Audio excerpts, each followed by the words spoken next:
All right, in today's video, we are giving you some updated Dynasty quarterback rankings. That's right. This will be particularly helpful for those of you in Superflex leagues, but of course, also helpful for one quarterback Dynasty leagues. Do us a favor, drop a like if you enjoy the content, subscribe if you like Dynasty Football, and I want you to comment down below as we're getting closer to the NFL season, who is a quarterback that should be rising in rankings in the Dynasty community.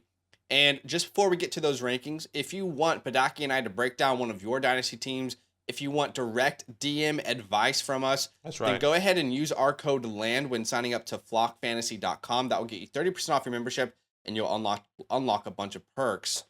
Okay, so let's look at these quarterbacks in Dynasty.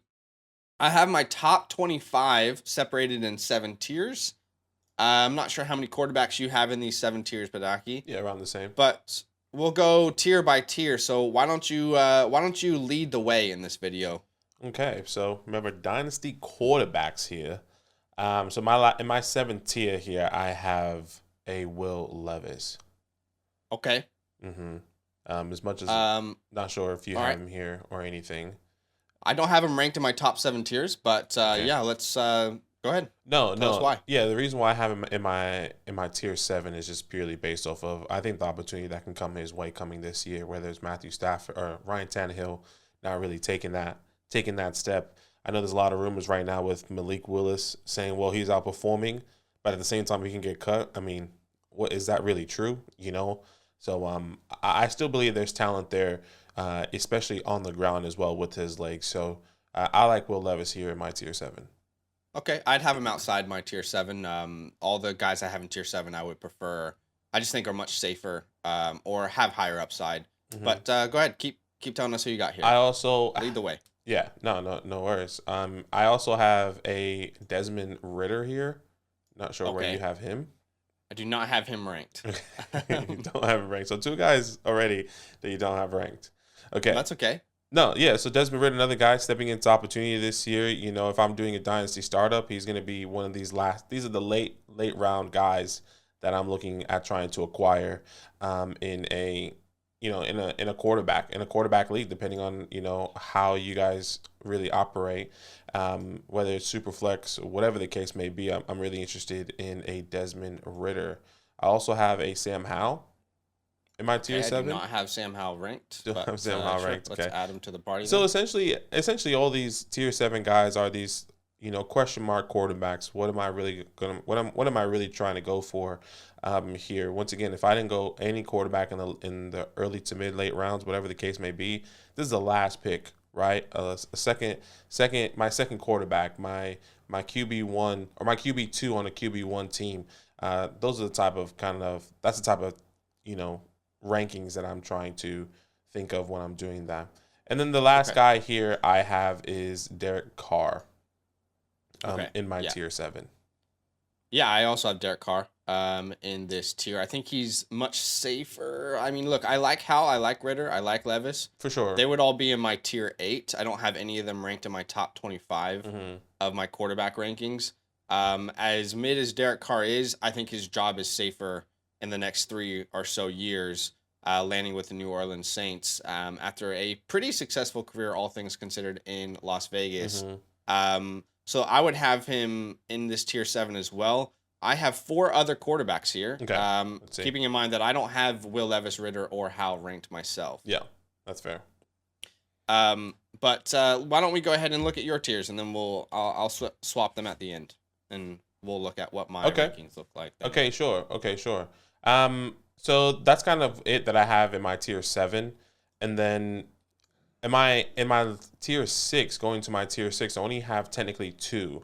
So it's a little bit over the 25, but I only have 2, which is Matthew Stafford and Kirk Cousins here in my tier 6. 2 of these guys that, once again, their jobs are safe, but there's tremendous upside here. Matthew Stafford, if he can play this full season, no doubt in my mind he can be this guy that really takes off. And it can be a top 10 quarterback. Same thing with Kirk Cousins, has been a consistent top 12 quarterback for the past couple years, especially with Justin Jefferson. This team only gets better with TJ Hawkinson and Jordan Addison. So I like Kirk Cousins and Matthew Stafford here in my tier 6. I mean, yes, these are the older guys, but hey, if I'm building a competing team in Dynasty, I'm looking at some of these guys here in the late rounds to kind of, give me a foundation for my team. Okay. Yeah, keep walking us through. I have some thoughts. Our lists are going to look very different. Yeah. But No. What's your tier 5 look No, like? for sure. So my tier 5, now we're going into a little bit more of a, okay, we're taking a little bit of chances here. I'm really thinking about where I should be going. So now my tier 5 is Jordan Love. I have. Okay. I have look, Jordan Love, obviously he gets that 2-year contract extension. I really like where he's going in this offense. The history with this Green Bay Packers of these quarterbacks, sitting and learning has been successful, I guess you can say, and I feel like Jordan Love is going to go in that pathway. I have a Trey Lance in my tier 5 as well. Another guy that, once again, really interesting. I think he can, if he does get the starting job, we'll have a conversation, right? I mean, Yeah. I have him here out of respect just based on the talent and the draft capital, to be completely honest with you, okay? And then my next guy here, I have a Russell Wilson. I have Russell Wilson in my tier 5, a guy that I really like. Once again, we saw the second half of the season and how he really turned it around. Same thing with Jerry Jeudy. Now Sean Payton comes in with an offense that I believe can really go back to the old Saints Sean Payton offense that we've seen in the past, a top 10 scoring offense in those years with Sean Payton. So I'm really excited about Russell Wilson. And my last guy here in this tier, technically my first one, but it is Geno Smith. Look, I like Geno Smith, but I'm questioning Geno Smith as much as I'm questioning everyone else in this tier. How long is he going to be there for? Is there longevity there? I know he still has another year, if I'm not mistaken, on his contract. But for me, I'm really happy to, hey, once again, if I'm in a win-now situation, if I'm building a win-now team, Geno Smith is somebody I'm looking at for the year. But is he really going to show that consistency? We haven't seen consistency from Geno Smith before until this past year. So if that can happen again this year and he can prove me wrong, sure. I'm absolutely happy with that in my tier 5. All right, going into my tier 4, starting off with Jared Goff, I have as well. I'll tell you who I have. Jared Goff, I have Kenny Pickett, Daniel Jones, and Tua Tags, just to kind of save some time here, because we can definitely be here for a long time if I'm talking about each and every one of these guys. So, yeah, the last guy is just Tua Tags in that tier. But essentially, all these guys are guys that I'm really excited to talk, to build my team around. I love Jared Goff. I love Kenny Pickett, Daniel Jones, and Tua Tags. Obviously, Daniel has a contract extension. I do believe Jared Goff is going to have this contract extension with this team. Amon-Ra St. Brown, Jahmyr Gibbs. It's really hard to see him to see him fail. And if I am a win now or a hybrid sort of rebuilding team, I'm considering Jared Goff here without a doubt. Kenny Pickett is a guy that I really see taking a next step into the year 2. Obviously, Daniel Jones, my New York Football Giants, had a career year this past year, and I think that's going to continue. He was a top 10 QB, and he was 5th in rushing. Tua Tags, if he would have played a full season, no doubt he would have been a top 6, top 8 quarterback. He was on pace for 5,200 yards before those injuries. So, I mean, one of the best wide receivers duos in the league. I think this is where I'm considering, okay, maybe this is around, in middle of the 3rd round, early 4th round, depending on how you draft in your, Superflex league specifically. But in one quarterbacks is completely different. Now, tier 3, this is where the list gets a kind of bigger here. I have Dak Prescott in here. Bryce Young, not Breece Hall. Bryce Young, C.J. Stroud, Anthony Richardson, and Deshaun Watson, and Kyler Murray. Okay. So all these guys in my tier 2, these are my early to mid 2nd round type guys. These are guys that I'm really liking. I'm really believing in. I'm really, wanting to build around these guys. No matter who you want here in this tier, all these guys are going to bring you some sort of, top 8. At least we hope in the rookies, but at least Kyler Murray, Deshaun Watson, and Dak Prescott, I'm believing that they're going to be bringing you some sort of top 8 upside week in and week out and finish as a top 8 quarterback. at the end of the season. Obviously, with the rookies, pick your poison. I always say this: pick your poison. Anthony Richardson with the high upside, Bryce Young, number 1 overall quarterback going in the NFL draft, and C.J. Stroud, a guy that I've been really high on. I like where he's kind of going with the Houston Texans. Now I'm a little bit more different on him just based off of that landing spot, but still, I am still going to be drafting C.J. Stroud over a lot of these guys without a doubt. Now my tier 2. Going into my tier 2, I have Lamar Jackson, Justin Fields, Trevor Lawrence, Justin Herbert, Joe Burrow, and Jalen Hurts. All these guys are my tier 2 guys. Obviously, this is your 103 all the way to your 108, right? Around that area. All these guys are league-winning guys, foundational guys, pillar guys that are going to be on your team, and you're going to be building around week in and week out, and hoping that these guys are going to bring you championships. I mean, I can talk about each and every single one of them, but I think we all know kind of how we feel. One guy I do want to talk about, because I know a lot of people may question, because I think we did have this conversation earlier, or in our last time we did this quarterback, we talked about Lamar Jackson. I'm really excited about Lamar Jackson this year. This new offense is coming with Todd Monken's, and this is going to be a different offense. So I think a pass-heavy offense that we haven't seen in the past. He has always been on a run-heavy team. So I'm really excited about Lamar Jackson. He's still one of my top 8, top 7 guys to be drafted. And then obviously in tier 1 is obviously Patrick Mahomes and Josh Allen for me. Right. There's not much to be said with Patty and Josh. Let's be completely honest. Yeah. We know who these guys are. We know how they're going to look and how they're going to perform week in and week out. Yeah, no, I hear you. So, yeah, I think there are some areas that we would see differently. So, can I ask, you don't have Aaron Rodgers ranked in your top, this would be 28? Yeah, about 28. He will be he would be just outside. The only reason I don't have him is because I'll be honest, I think could be a one year deal. And I think Matthew Stafford, if he does have because I think a lot of people will compare him to Matthew Stafford, right? I think if Matthew Stafford has a good year with Cooper Kupp, he continues. Where I'm not questioning that. I think Aaron Rodgers, we are already questioning, is he going to play again? We've been doing that for the past couple of years. So now, and the only reason why I say it, because I feel it's a bit of a risk, because if Sean McVay stays, he's staying. If Cooper Kupp stays, obviously, he's staying. I just feel more confident in the Matthew Stafford 1 year deal than Aaron Rodgers. So maybe that's where we see different. Maybe a lot of the community is going to see that differently. Yeah. But in a dynasty perspective, I'm hoping, and I think this is the thing, I'm hoping Matthew Stafford stays for another year, and I have more of a belief that he will stay more than 1 year than an Aaron Rodgers. That's what I'm trying to say, I guess.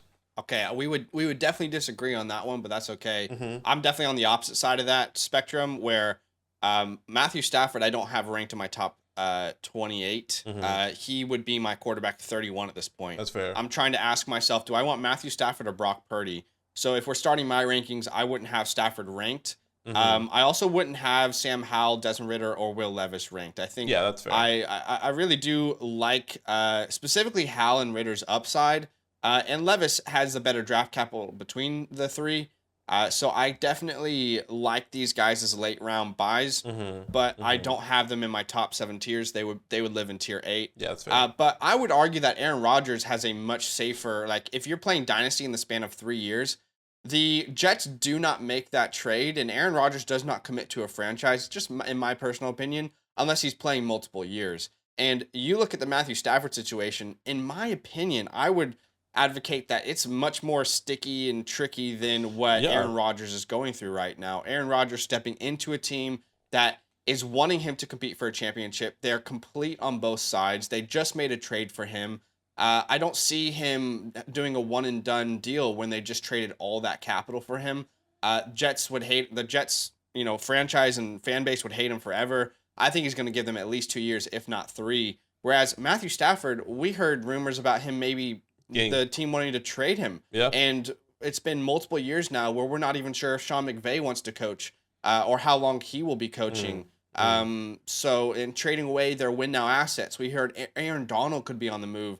So if there's no market for Matthew Stafford, which is just a rumor, I think Stafford is much more shaky in my opinion than a guy like Aaron Rodgers. Yeah. So I would have Rodgers here in the tier 7 myself. And if you're a win, like it's Stafford or Rodgers, you only have these guys rostered if you're winning right now in Dynasty. And I think Rodgers is the much better I guess asset. I think he's safer and has more upside. Yeah, I can definitely see that pathway for sure. You know, and it can definitely be both ways with Matthew Stafford and Aaron Rodgers. I guess I just have a little bit more belief. It all weighs on if Matthew Stafford has a good year. If he has a good year, he stays longer. Same thing with Aaron Rodgers. If he has a good year, it feels like he's going to stay longer. But look, we can both be wrong. I mean, they can both retire this year or be gone this year. So it just really depends. Which one you really want to take the risk on is a good question, I guess you can say. But yeah, I hear you. I would also have Kirk Cousins in this tier 7 myself. I've been talking about this for a couple of years now, but the Vikings are not married to Kirk Cousins. It's a convenience relationship. It's like dating in high school. It's like, yeah, we live in the same area. It's kind of convenient to get to your house, and then you go off to college and you start your career. I like Kirk Cousins. I mean, I love the memes. I love him getting all chained up after a win. Yeah. But they keep extending him on 1 year, indicating to us that he's not a part of their long-term plans.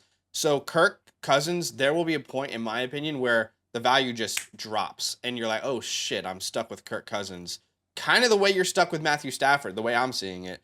So I do like Kirk Cousins, but I think he's got a lot of risk. I also think Trey Lance has a lot of risk. This is coming from a Trey Lance advocate for a long time. But I have no idea who's going to be the starter there, and I understand that there's this history of players taken in the top 5, and they're going to have opportunities. It's going to come, but the Niners have no reason to trade him. No one's going to give them value, and it doesn't sound like he's going to start. So I have no idea where to value Trey Lance. If he were to come out and be a starter, I could probably put him all the way up in tier 5. But at this very moment, I can't do that. I would also have Russell Wilson here in tier 7. I like Russell Wilson, but the more I hear Sean Payton talk, the more I'm reserved on Russell Wilson myself. Because it really sounds like Payton does not care whatsoever about Russell Wilson's success. And I know that's probably unfair for me to say, but he has so many times come out and said, well, we want Russ to be the old Russ, but who knows? We can win with another quarterback. And we're not married to Russell Wilson. And, things can change. So I think Russell Wilson can recover his form, but he's not some young spring chicken. And as much as I believe in Sean Payton, I believe in my tier 6 quarterbacks over Russell Wilson, which would be Geno Smith. Big fan of Geno Smith. Geno Smith is my quarterback 20. Had a fantastic year last year. I keep telling people to buy him in Dynasty if you're in a win now scenario. Younger than a lot of the guys in tier 7.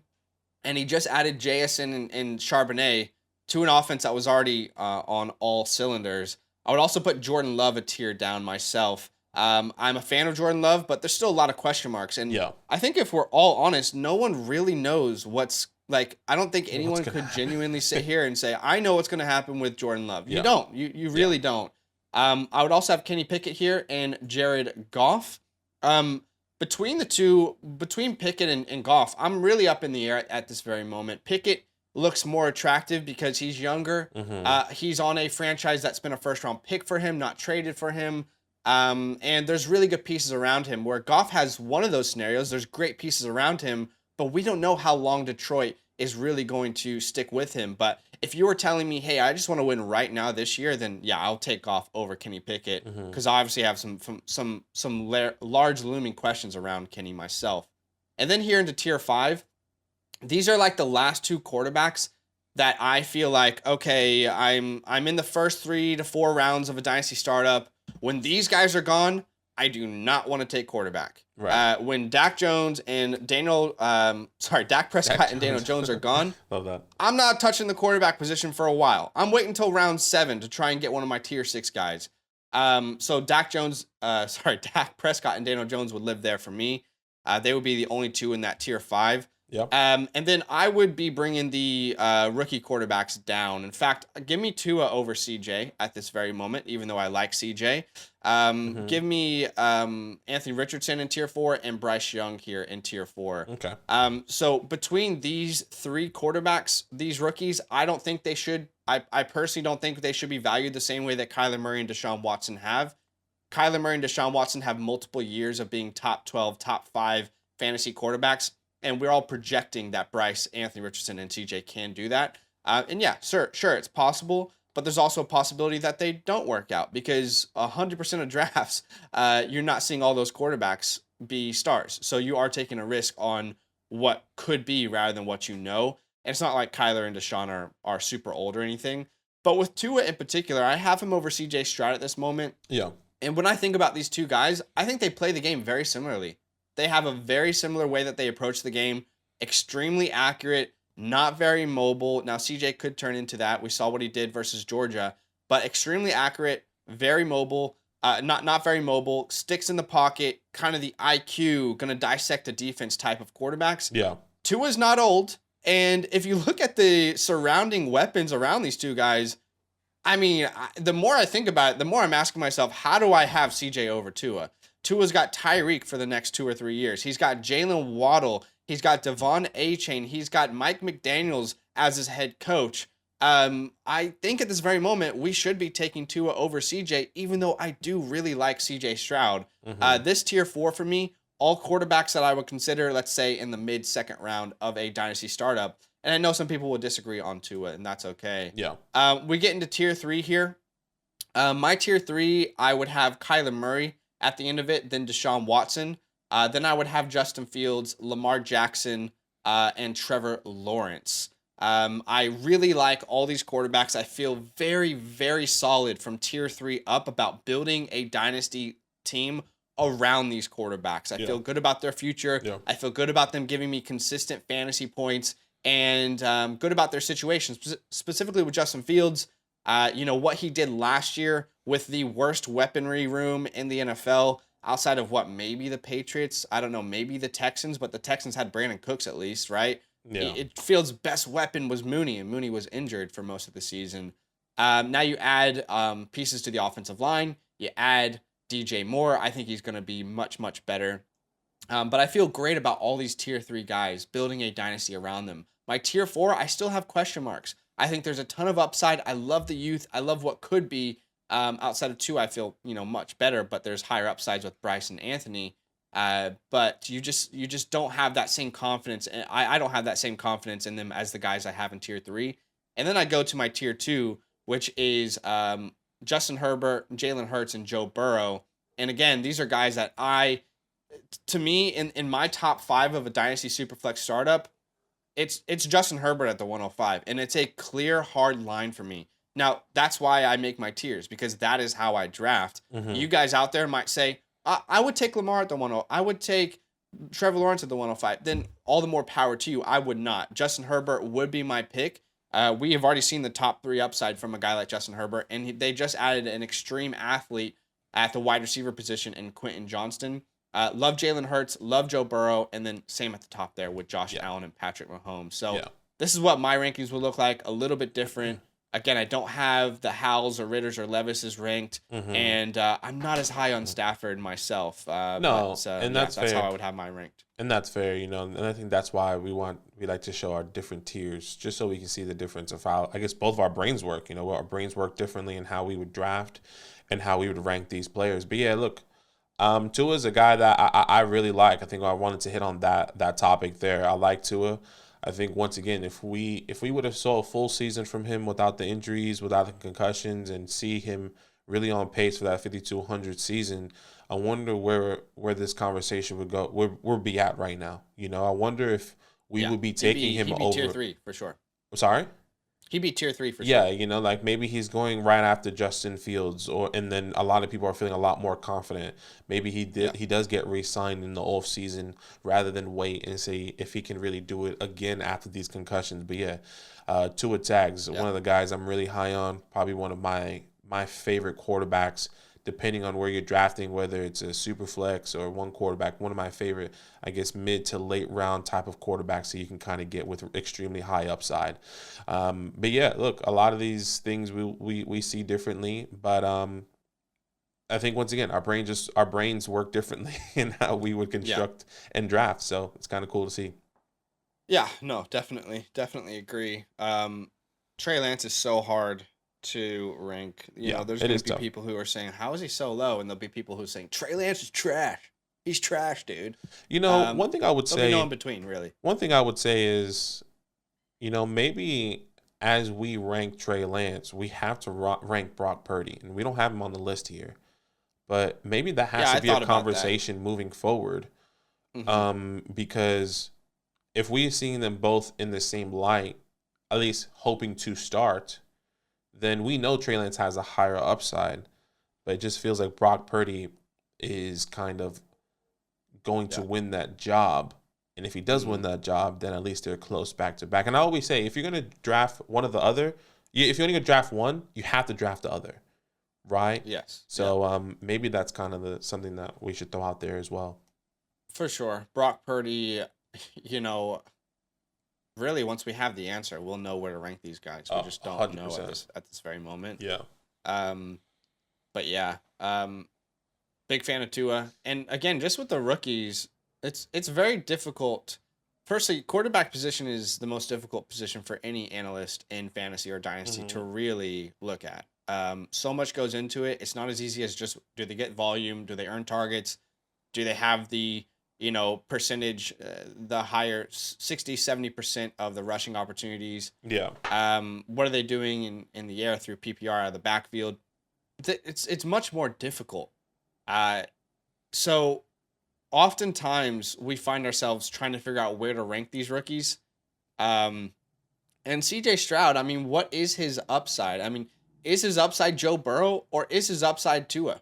Because really, his upside could be Joe Burrow or it could be Tua, and his floor could be like a Kirk Cousins. You know, we don't actually know what CJ Stroud's true upside is.